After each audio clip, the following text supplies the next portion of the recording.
안녕하세요. 2020학년도 6월 모의평가 세계지리 해설 강의의 민병건입니다. 자, 이번 시간은 총평 시간이고요. 한 10분여 정도 시간 동안에 이 문제들이 어떻게 꾸려졌고, 그리고 다른 별로 어떻게 출제되었고, 그리고 어떠한 경향이 있는지 이런 것들을 선생님과 함께 파악해보는 시간입니다. 그래서 이 강의를 딱 들으시면 전체적으로 단원 배분이 어떻고, 그리고 어떤 출제 경향을 갖고 있으니까 내가 어떻게 대비를 해야 되겠구나, 이런 것들을 좀 더 얻어갈 수 있는 소중한 시간이 될 거거든요. 그래서 긴 시간 아니니까 여러분들 집중해서 잘 들으시고 도움을 많이 받으셨으면 좋겠습니다.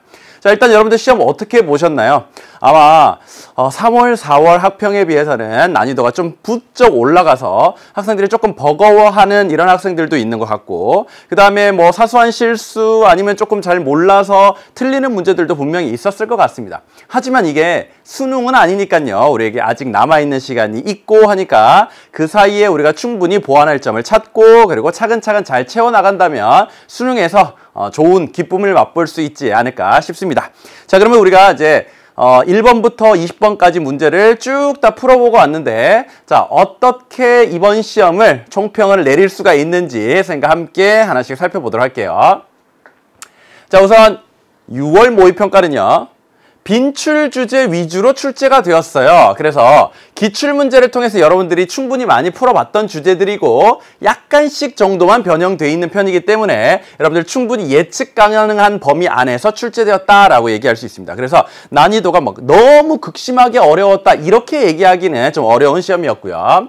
그 다음에 수능과 비교하여서 비슷한 정도의 난이도를 갖추었다라고 얘기할 수 있을 것 같아요. 사실 수능이 이거보다 살짝 더 어려워질 수는 있습니다만 전체적으로 봤을 땐 이 안에서 움직이게 될 것 같아요. 근데 여러분들 3, 4월에 비해서는 어땠나요? 훨씬 더 난이도가 올라간 이런 느낌이죠. 이게 바로 수능 정도의 난이도다라고 생각하시면 될 것 같아요. 그 다음 자료 및 지문 제시가 다소 빡빡하고 시간이 조금은 빠듯했던 시험이 됐을 겁니다. 왜냐하면 여러분들 자꾸 3, 4월을 얘기하게 되는데요. 3월, 4월이 여러분들 이 시험 전에 쳤던 학력평가이고 그 시험들이 사실 자료나 아니면 지문 구성이 너무 쉬운 거 위주로 되어 있었어요. 근데 이거는 자료가 조금 보기 불편하고 아니면 자료가 조금 여러 개 나와 있고 그리고 제시문들도 조금 빡빡하게 제시가 되었기 때문에 아마 1번부터 20번까지 문제를 푸는 데 있어서는 3, 4월보다는 훨씬 더 시간이 걸렸던, 그래서 다소 빠듯하게 느낄 수 있었던 이런 시험이다라고 얘기할 수가 있겠고요. 어쨌든 3, 4월에 비해서는 부쩍 높아진 난이도를 체감할 수 있을 겁니다. 그냥 모의평가 그리고 수능 정도는 이 정도다라고 여러분들 생각하시고 가시는 것이 좋아요. 자, 다소 어렵게 느낄 수 있는 문제는 이런 것들 정도가 있었는데요. 자, 일단은 7번 문제가 어떤 문제냐면 그래프가 나와 있고 오른쪽에는 기후 지점. 근데 좀 여러 개의 기후가 한꺼번에 나와 있다 보니까 여태까지 우리가 풀었던 것보다는 약간 더 복잡한 형태. 그 다음에 17번 문제를 보니까요. 우리가 여태까지 많이 봐왔던 대륙별 인구, 유출, 유입 자료들이 있었거든요. 근데 그거와 조금 다르게 나와 있어요. 그러다 보니까 여러분들이 약간 생소하게 느낄 수 있는 정도. 그 다음에 19번 문제를 보니까요. 역시나 이제 이런 인구와 관련된 그래프를 분석하는 문제이고요. 요런 게 시간이 좀 더 오래 걸리고 그리고 약간은 계산도 해주어야 되잖아요. 그러니까 상당히 조금 복잡하고 또 난이도가 있게 느낄 수 있는 이런 문제였다라고 볼 수가 있겠어요. 자, 그러면 쭉 1번부터 20번까지 문제를 살펴보니까 이 안에서 여러분들이 앞으로 어떻게 대비를 해야 할지를 살펴볼 수 있는 좀 새로운 출제 경향을 발견할 수가 있어요. 사실 이게 바로 뭐냐면요. 통합화 경향이다라는 겁니다. 단원 간의 통합이다라고 얘기할 수가 있어요. 여기다가 이렇게 적어드릴게요. 단원 간 통합. 사실 이 통합이라는 건요, 아주 이전 수능부터 굉장히 유행했던 방법입니다. 그래서 예전에는 여러 선택 과목들을 공통적으로 필수적으로 이수를 했어야 됐던 이런 시절이 있었어요. 그때는 뭐 국사, 한국지리, 그리고 윤리, 일반사회 이런 것들은 반드시 꼭 봤어야 됐던 것들이고 나머지들 중에서 선택을 하게 돼 있었거든요. 근데 지금은 이게 다 선택 과목이 됐잖아요. 그럼 옛날에는 국사와 한국지리를 같이 섞어서 내기도 하고 윤리와 일반사회를 같이 섞어서 내기도 하고 이랬단 말이죠. 근데 각각의 선택 과목식으로 가다 보니까 그게 안 돼서 그 안에서 통합할 수 있는 방법이 이쪽 단원과 이쪽 단원에 연결될 수 있는 내용을 하나로 묶어가지고 내는 거. 이런 방법이 한동안 유행했었더라라는 거죠. 근데 교육과정이 바뀌고 또 바뀌고 하면서 점점 그 단원 안에서만 각자 문제를 내는 형태로 많이 바뀌게 된 거예요.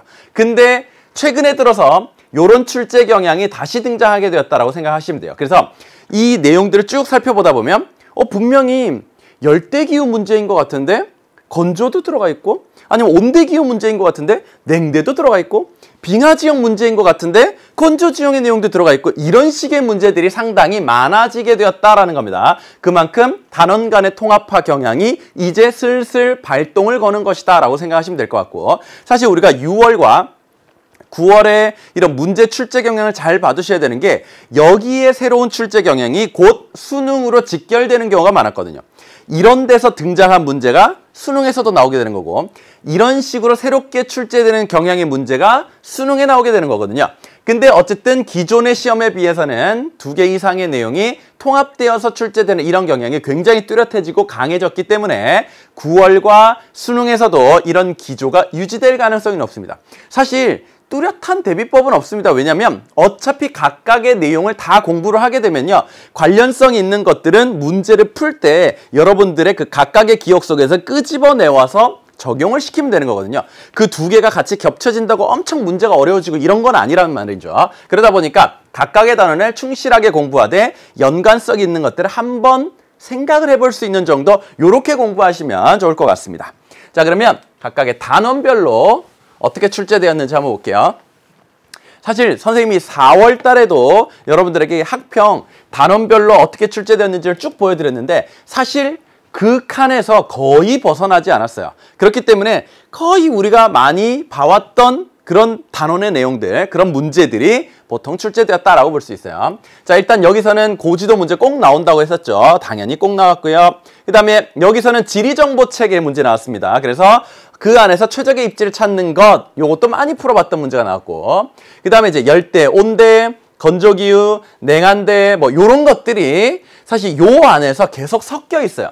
이전까지는 각각으로 분리할 수 있을 정도였다는 거죠. 근데 이제는 여기 분리가 안 되니까 선생님도 이거를 이렇게 하나로 해놓은 거예요. 이 안에 열대와 그런 온대가 들어가 있고, 뭐 온대와 냉대가 들어가 있고, 뭐 건조와 뭐 열대가 함께 들어가 있고, 이런 식이단 말입니다. 그렇죠? 그리고 빙하지형과 건조지형도 하나의 문항 안으로 들어가 있고, 이런 통합화 경향이 굉장히 뚜렷해졌다라는 겁니다. 그 다음 뭐 대지형 문제 나오죠. 그 다음에 해안지형 문제 나왔었죠. 그리고 라틴 아메리카의 다양한 인종, 민족, 이것도 상당히 자주 나왔고, 종교는 뭐 늘 나오죠. 그리고 음식 문화는 여기서는 건너뛰었고, 그 다음에 관광자원, 이것도 새롭게 등장을 했습니다. 사실 문제 경향이 약간 새로워졌을 뿐이지 늘 나오던 출제 문제였고요. 그 다음 인구 성장과 인구 문제, 보통은 그래프 위주로 나오게 되죠.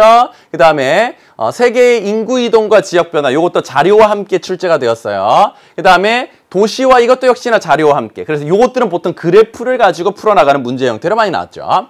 그 다음에 에너지 자원에서는요, 그간 늘 화석 에너지 문제가 많이 출제되었다는 거죠. 근데 여기서는 신재생 에너지가 나오게 되었어요. 그 다음 농업 및 목축업에도요, 쌀 및 옥수수, 카카오, 커피차, 소양 돼지 중에서 사실 여태까지는 쌀 및 옥수수와 소양 돼지도 많이 나왔는데, 여기서는 카카오, 커피차, 이런 기호작물 위주로 출제되었습니다. 그 다음 세계의 공업활동, 이거는 유럽의 공업지역이 여기서는 등장을 하게 되었고, 요거 2개를 우리가 수능 개념에서 그냥 하나로 퉁쳐서 배우잖아요. 요거 2개가 합해져서 또 한 문제를 구성하게 되었습니다. 요것도 역시나 단원 간 통합화 경향이다라고 얘기할 수 있죠. 그 다음 영역과 자원을 둘러싼 분쟁, 문화적 차이로 인한 갈등과 해결 방안. 보통 요거를 다 섞어서 어차피 갈등이니까 지도에다가 묶어서 내고 하나의 문제로 물어본다고 했었죠. 이것도 나왔고요.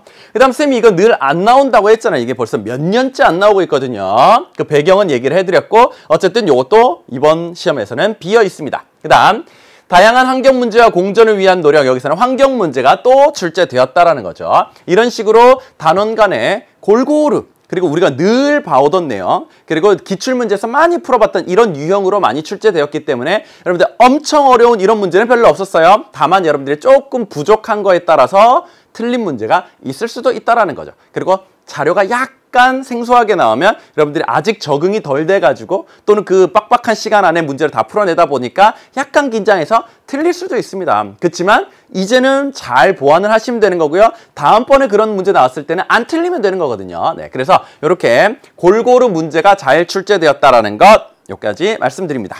자, 그럼 이제 여기까지 이제 전체적인 시험의 총평을 살펴봤고요.